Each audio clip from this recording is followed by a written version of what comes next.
What the brochure won't tell you can cost you real money. Ex-crews say sold out, shore excursions reopen minutes after sailaway. Free upgrades. An algorithm decides, not luck. Priority service lines exist, you just don't see the rope.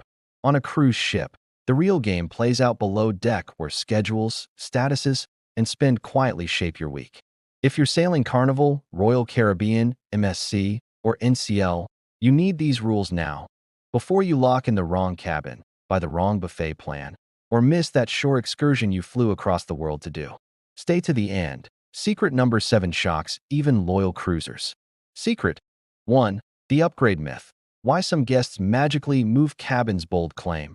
Upgrades aren't luck, they're math. Most passengers think the system sprinkles pixie dust on random bookings.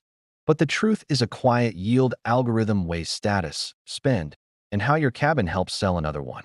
2 families, same 7-night Royal Caribbean sailing, both booked a guarantee inside.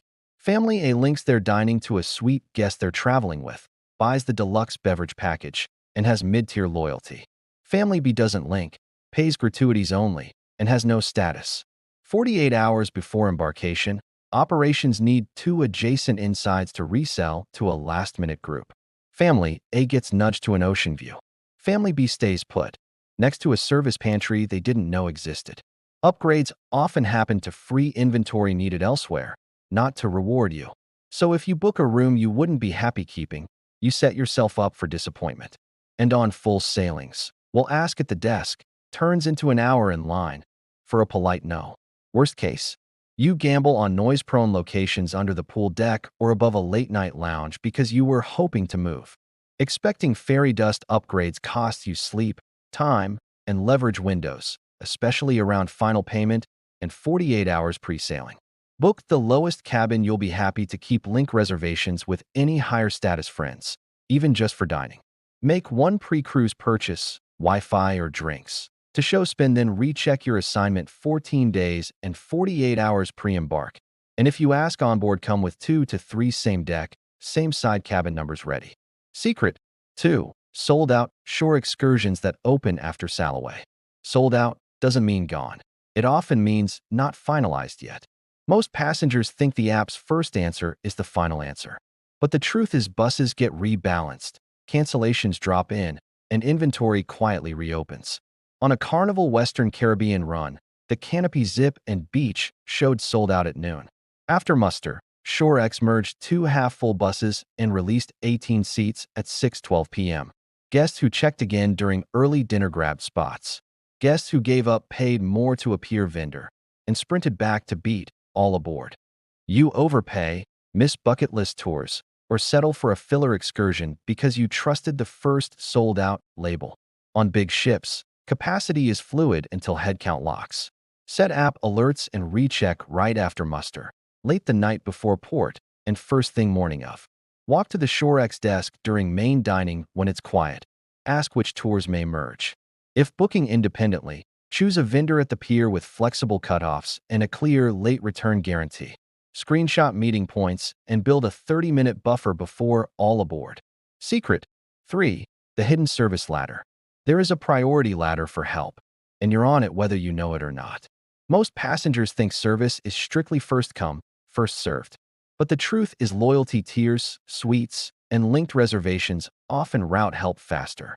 On an MSC sailing, 2 cabins report a plumbing issue. Yacht Club suite. Butler picks up, plumber arrives in 20 minutes. Interior cabin. Standard queue. Resolved next morning. Same ship, same problem, different lane. If you complain at peak times, you'll burn an hour in the guest services line and still miss the show. You'll also lose your shot at Fair OBC because your request lands when staff are triaging higher priority guests. Hit guest services during port days late morning or during main dining when lines vanish. For tender ports, book a ship excursion or grab early tender tickets. See the maitre d' before doors open to fixed dining. Consider a small upsell to a light suite or concierge category on short sailings. Tiny spend, outsized priority. Secret 4. Buffet and beverage psychology. The buffet guides your feet. The bar menu guides your wallet. Most passengers think they're choosing freely. But the truth is layout and pricing push salty, high-margin items and package break-even illusions. On NCL, the first station is carved meats and premium sides, the slowdown spot. Crowds form. You fill your plate early. At the pool bar, drink of the day appears on every menu and PA shout-out. It's pre-batched. It needs to move. Meanwhile, you bought the package on a port-heavy itinerary and won't hit the numbers.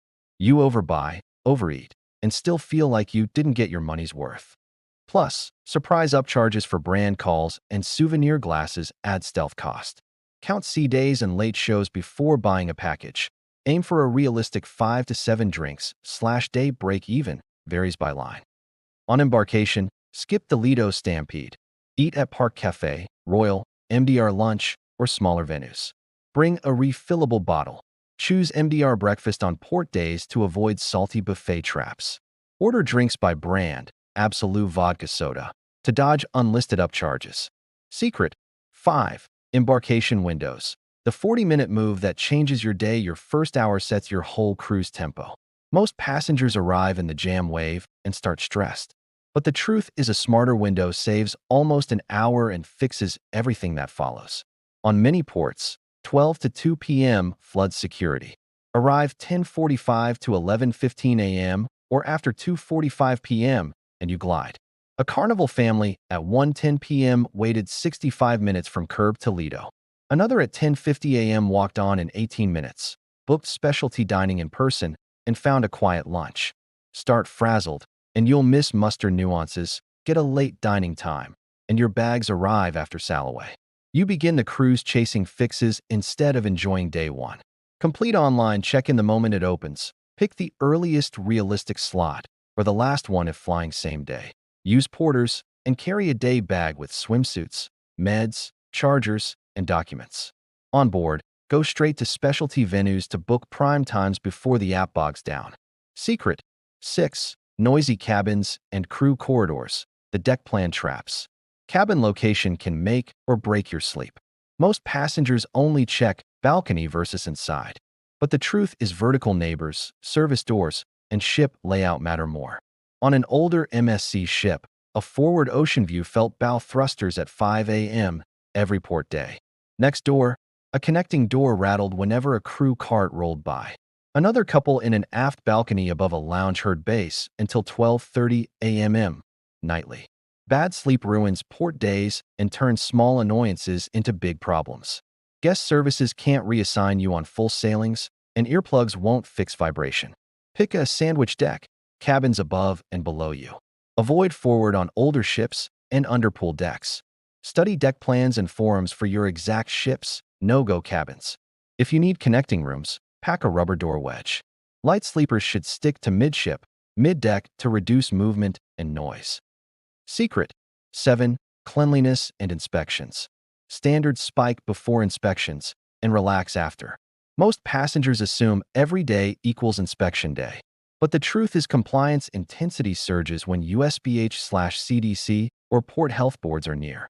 On Royal, crew run Operation Shine before a known inspection, drain scrubs, label audits, thermometer checks.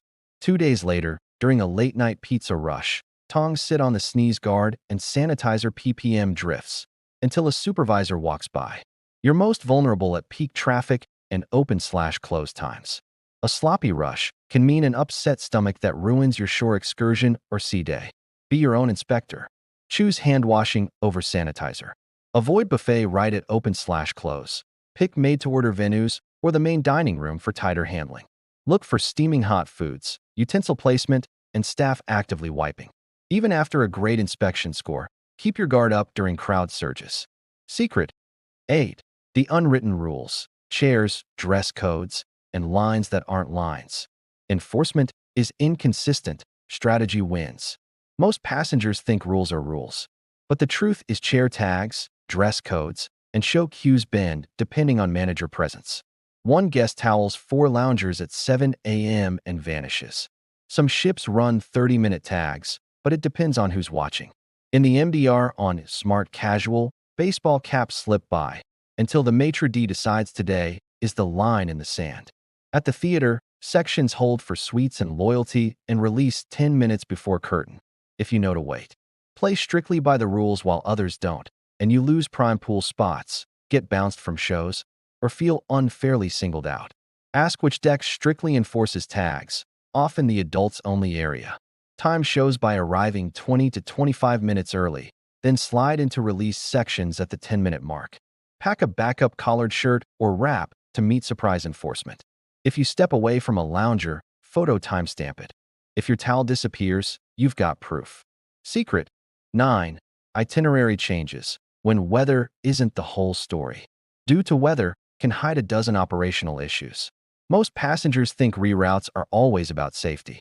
But the truth is pilot shortages, berth conflicts, port fees, and ship readiness can tip the scales. A Carnival Caribbean call was swapped to a sea day with a swell explanation. Crew later hinted the bigger issue was a pilot availability snag and a berth conflict. The line opened extra activities and offered modest OBC. Guests who documented prepaid independent tours got more. Accept vague reasons and you'll miss refunds for port taxes, lose tour deposits, and skip fare remediation. Screenshot the pre-cruise itinerary and port times. When plans change, visit guest services with receipts and ask about taxes/fees and excursion credits. Be specific and respectful. Mobility, childcare, and accessibility impacts get traction. Replan fast. Grab spa, specialty dining, or behind-the-scenes tours that open on added sea days. You now know how upgrades actually happen, when sold-out excursions reopen, how the hidden service ladder works, the buffet and bar nudges, the embarkation window that saves time, the cabin traps that wreck sleep, what changes after inspections, the unwritten deck and dining rules, and why weather might not be the whole story. If this saved you stress or cash, like, subscribe, and comment which secret surprised you most, especially if you've worked on board.